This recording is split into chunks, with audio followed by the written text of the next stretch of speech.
And a man who doused a friend with petrol and set her alight will not receive any further punishment from the courts, thanks in part to the victim's forgiveness. Brisbane man Matt James Nolan was suffering from severe mental health issues and had drugs in his system when he robotically lit his friend on fire. Sigourney Coles received third-degree burns to 10% of her body. Despite this harrowing experience, she's offered to forgive Nolan. He had previously tried to get treatment for his schizophrenia, but was turned away by several hospitals. In the end, he turned to meth for relief, but clearly that didn't work, resulting in the crime. Ange, when it comes to someone who is potentially a danger to society, should we overrule what the victim wants? Oh, God. Look, it should go without.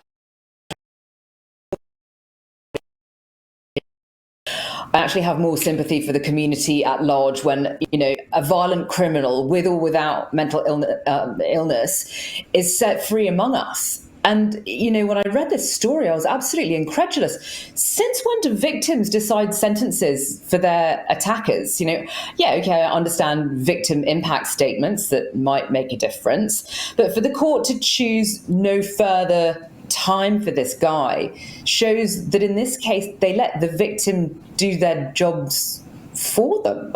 From everything I've read, Matt Nolan needs to be put away in a secure facility, not prison, a proper, dedicated, secure facility for mental health for a long time so that he doesn't do this to anybody else. And, he's already shown that if left to his own devices, he's not up for taking meds. So, Sigourney Coles, she can forgive him as much as she likes, and I suppose that's great and magnanimous on her part. But what does that mean for countless other people who now may be put at risk? And how will she feel if he does something like that to someone else, knowing that she could have had a hand in having him properly taken care of? Robbo, it's a hard one because he did try to get treatment for his schizophrenia and was turned away by several hospitals. That's exactly right. I'm afraid I disagree with Ange. I think that, yes, he has been violent, but as the judge said in his sentencing, or rather in his judgment, that he has responded very, very well to the proper treatment that he was so desperate to get, leading up to the attack. I understand that he...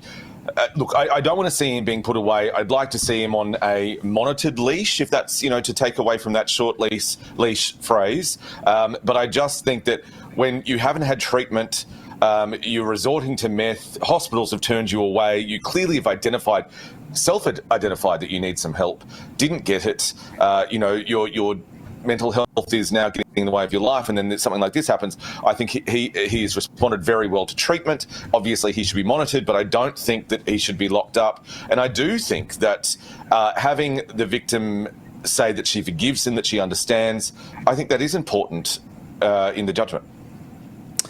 Yeah, I'm a bit on the fence of this one. I like the idea that the victim, this is a friend, she understands the issues, and so she's asked for leniency to be shown. But I do think there's a bigger issue here for public safety, and I don't think it's as easy as saying don't do it again. There is a mental health issue here, and it needs to be dealt with under the Mental Health Act. And I think at the end of the day, the risk to society is too great. I think it really is. Okay, Robert. so me too. And there's many people throughout the community who have mental health issues. I understand that not all of them attack people. Some of them do. Our producer, Abby, who has worked in this kind of field, has, been near attacked herself. I don't think that she would, and not speak on behalf, but I don't think that she would expect that all of those people get locked up. I think that he didn't have treatment before he did this. He has got it now. He's responded brilliantly to that treatment. So that means I don't think he should be locked up because, he did try and seek help, wasn't given it, tried to self-medicate, a very common thing that people do. I don't think that then he should be locked away. If he was on medication, if he was receiving treatment, then I think the conversation then changes to, well, he can't be out. But he wasn't receiving anything. And since he's improved exponentially. So I think that should be weighed in too. Look, I'm not think that's saying that the system isn't to blame in part as well, Robbo. Even one of the top stories out today was the outcome of the Royal Commission into Victoria's mental health system, which is just so utterly broken. But we see these similar failures over and over again across the entire country in this sector. And Brisbane's mental health system massively dropped the ball in their duty of care to Matt Nolan and to the wider community when they turned him away. I'm not denying that whatsoever. But at the moment he is being closely monitored, and so he has responded under that sort of very strict parameter, one would have to assume.